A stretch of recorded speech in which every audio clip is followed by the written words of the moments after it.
ಬೆಂಗಳೂರು ನಿರ್ಮಾತೃ ನಾಡದೊರೆ ಶ್ರೀ ಕೆಂಪೇಗೌಡರ 517ನೇ ಜಯಂತ್ಯೋತ್ಸವದ ಪ್ರಯುಕ್ತ ಯುವ ಕನ್ನಡಿಗರ ಸೇನೆ ವತಿಯಿಂದ ಕೆಂಪೇಗೌಡರನ್ನ ನೆನೆಸ್ಕೊಳೋ ವಿಚಾರದಲ್ಲಿ ಅವರ ಜಯಂತ್ಯೋತ್ಸವವನ್ನು ಇಂದು ಮೈಸೂರು ಬ್ಯಾಂಕ್ ಸರ್ಕಲ್ ನಮ್ಮ ಯುವ ಕನ್ನಡಿಗರ ಸೇನೆಯ ಎಲ್ಲ ಸಂಘಟಕರು ತಂಡದೊಂದಿಗೆ ಅರ್ಥಪೂರ್ಣವಾಗಿ ಇವತ್ತು ಆಚರಣೆನ ಮಾಡಿದ್ದೀವಿ.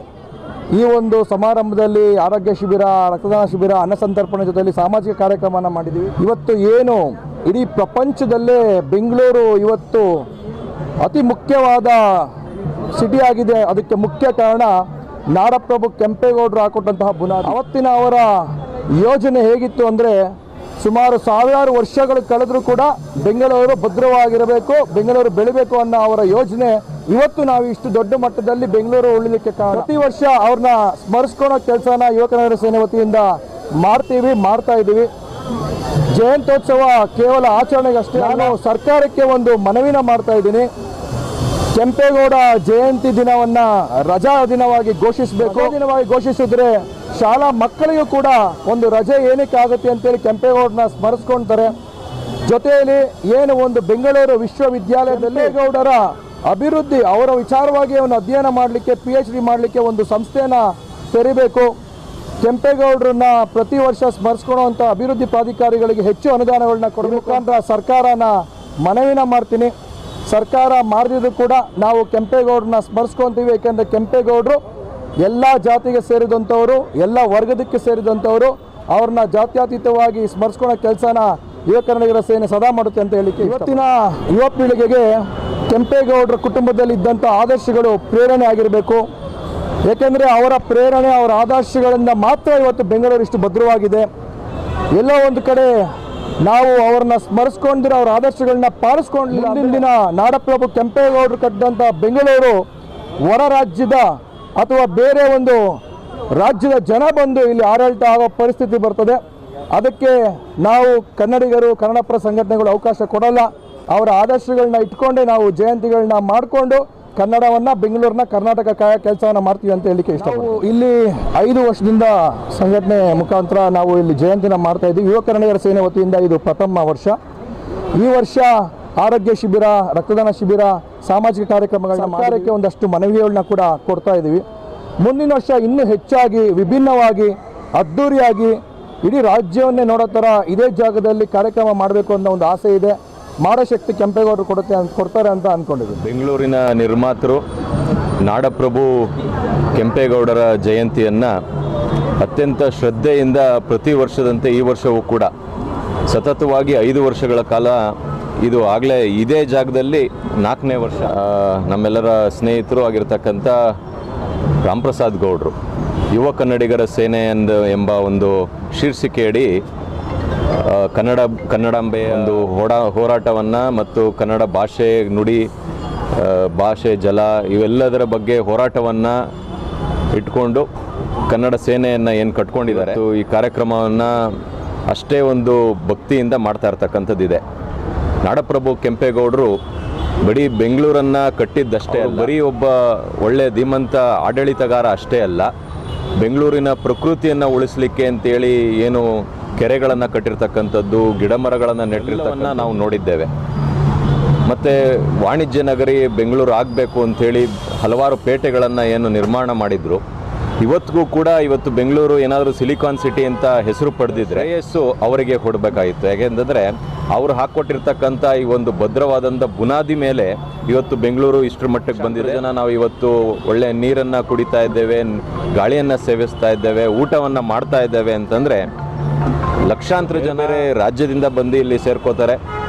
ಸಾವಿರಾರು ಜನ ಇಲ್ಲಿ ದಿನನಿತ್ಯ ಬೇರೆ ಬೇರೆ ಊರಿಂದ ಬಂದು ಹೋಗ್ತಕ್ಕಂಥದ್ದಾಗ್ತದೆ. ಅವ್ರ ವ್ಯಾಪಾರಕ್ಕೋಸ್ಕರ ಮತ್ತು ಅವ್ರ ದಿನನಿತ್ಯ ಅವರ ಬದುಕನ್ನು ಕಟ್ಕೊಡ್ಲಿಕ್ಕೆ ಅಂತೇನು ಬೆಂಗಳೂರಿಗೆ ಬರ್ತಾರೆ. ಎಲ್ಲವನ್ನು ಕೂಡ ಕೊಟ್ಟಿರ್ತಕ್ಕಂಥ ಒಂದು ಹೆಜ್ಜೆಯ ಮೂಲಕ ನಾವು ಬೆಂಗಳೂರನ್ನು ನಾವು ನಿರ್ಮಾಣ ಮಾಡಿರ್ತಕ್ಕಂಥದ್ದನ್ನು ನಾವು ನೋಡಿದ್ದೇವೆ. ಅಷ್ಟೇ ಅಲ್ಲ, ಅವರು ಧಾರ್ಮಿಕವಾಗಿಯೂ ಕೂಡ ಹಲವಾರು ದೇವಸ್ಥಾನಗಳನ್ನು, ಗುಡಿ ಮಂದಿರಗಳನ್ನು ಕಟ್ಟಿರ್ತಕ್ಕಂಥ ಬಸವನ ಗುಡಿ ದೇವಸ್ಥಾನ ಆಗಿರ್ಬೋದು, ಗವಿಗಂಗಾಧರೇಶ್ವರ ದೇವಸ್ಥಾನ ಆಗಿರ್ಬೋದು, ಇವೆಲ್ಲವನ್ನು ಕೂಡ ಬೆಂಗಳೂರಿಗೆ ಕೊಡುಗೆಯನ್ನು ಕೊಟ್ಟಿರ್ತಕ್ಕಂಥ ಕೆಂಪೇಗೌಡರು. ಅವ್ರಿಗೆ ನಿಜವಾದ ಗೌರವವನ್ನು ಏನಾದರೂ ಸಮರ್ಪಣೆ ಮಾಡಬೇಕು. ನಾವು ಬೆಂಗಳೂರಿಗರಾಗಿ ಅದೇ ಪರಿಸರವನ್ನು ಈ ಸುತ್ತಮುತ್ತ ಇರತಕ್ಕಂಥ ವಾತಾವರಣವನ್ನು ಸ್ವಚ್ಛವಾಗಿಟ್ಕೊಂಡು ನಾವು ಅದೇ ರೀತಿ ಉಳಿಸ್ಕೊಂಡು ಬೆಳೆಸ್ತಕ್ಕಂಥ ಕೆಲಸವನ್ನು ನಾವೆಲ್ಲ ಮಾಡಿ ನಿಜವಾದ ಒಂದು ಗೌರವವನ್ನು ಸಲ್ಲಿಸ್ತಕ್ಕಂಥದ್ದಾಗ್ತದೆ. ಆ ರೂಪಿನಲ್ಲಿ ಆ ಒಂದು ದಿಶೆಯಲ್ಲಿ ಏನು ರಾಮಪ್ರಸಾದ್ ಗೌಡರು ಅವರ ಒಂದು ತಂಡ ಇವತ್ತು ಈ ಕಾರ್ಯಕ್ರಮವನ್ನು ಮಾಡ್ತಾ ಇದ್ದಾರೆ, ಸಾಂಕೇತಿಕವಾಗಿ ಏನು ಮಾಡ್ತಾ ಇದ್ದಾರೆ. ಅವರ ಒಂದು ಈ ಹೋರಾಟದ ಬದುಕು ಮುಂದಕ್ಕೆ ಒಳ್ಳೆಯ ಯಶಸ್ಸು ಕಾಣಲಿ, ಅವರು ಮುಂದೆ ನಾಯಕರಾಗಿ ಬೆಳೀಲಿ ಅಂತ ಆಶಿಸಿ ನಮಗೆ ಬಂದಿರತಕ್ಕಂಥ ಎಲ್ಲ ಕೆಂಪೇಗೌಡರ ಎಲ್ಲರಿಗೂ ನಾನು ಕೆಂಪೇಗೌಡರ ಜಯಂತಿಗೆ ಶುಭಾಶಯವನ್ನು ಕೋರಿ ನನ್ನ ಮಾತುಗಳಿಗೆ ವಿರಾಮವನ್ನು. ಎಲ್ರಿಗೂ ನಮಸ್ಕಾರ. ಇವತ್ತು ನಮ್ಮ ಇದು ಕನ್ನಡ ನಾಡಿನ ಹೆಮ್ಮೆಯ ಶ್ರೀ ಕೆಂಪೇಗೌಡ ಅವರ ಜಯಂತಿಯನ್ನು ಆಚರಿಸ್ತಾ ಇದ್ದೀವಿ. ಜನ ಇಲ್ಲಿ ಸೇರಿರೋದು ನಂಗೆ ನೋಡಿ ತುಂಬ ಖುಷಿ ಆಗ್ತದೆ. ಯಾಕಂದರೆ ನಮ್ಮ ಬೆಂದಕಾಳೂರು ಇವತ್ತು ಬೆಂಗಳೂರಾಗಿ ಕನ್ವರ್ಟ್ ಆಗಿರೋದು ನಮ್ಮ ಶ್ರೀ ಕೆಂಪೇಗೌಡ ಅವರ ನೇತೃತ್ವದಿಂದ. ಬೆಂಗಳೂರು ಇವತ್ತು ಜಗತ್ತಿನಾದ್ಯಂತ ಗುರುತಿಸ್ಕೊಂಡಿದೆ. ಇಂಜಿನಿಯರ್ಸ್ ಇರ್ಬೋದು, ಇವತ್ತಿನ ಇಂಜಿನಿಯರ್ಸ್ ಕೂಡ ಹಳೆ ಕೆಂಪೇಗೌಡ ಟೆಕ್ನಿಕಲ್ ಆಗಿ ಇದೆಲ್ಲ ಮಾಡಿದ್ದಾರೆ. ಅದನ್ನು ನೋಡಿ ತುಂಬ ತಿಳ್ಕೊಳ್ಳೋಷ್ಟಿದೆ.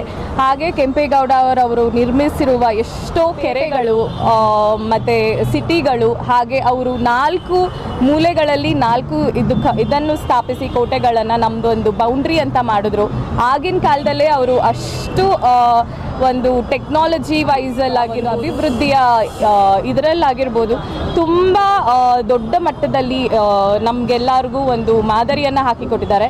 ಸೊ ಬರೀ ಕೆಂಪೇಗೌಡ ಜಯಂತಿ ಅಷ್ಟೇ ಅಲ್ಲದೆ, ಆ ಒಂದು ದಿನ ಅಷ್ಟೇ ಅಲ್ಲದೆ ಅವರು ಏನೆಲ್ಲ ನಮಗೆ ಮಾರ್ಗದರ್ಶನ, ಏನು ನಮಗೆ ಬುನಾದಿಯನ್ನು ಮಾಡಿಕೊಟ್ಟಿದ್ದಾರೆ, ಅದನ್ನೆಲ್ಲ ನಾವು ದಿನನಿತ್ಯ ನಮ್ಮ ಜೀವನದಲ್ಲಿ ಅಳವಡಿಸ್ಕೋಬೇಕು.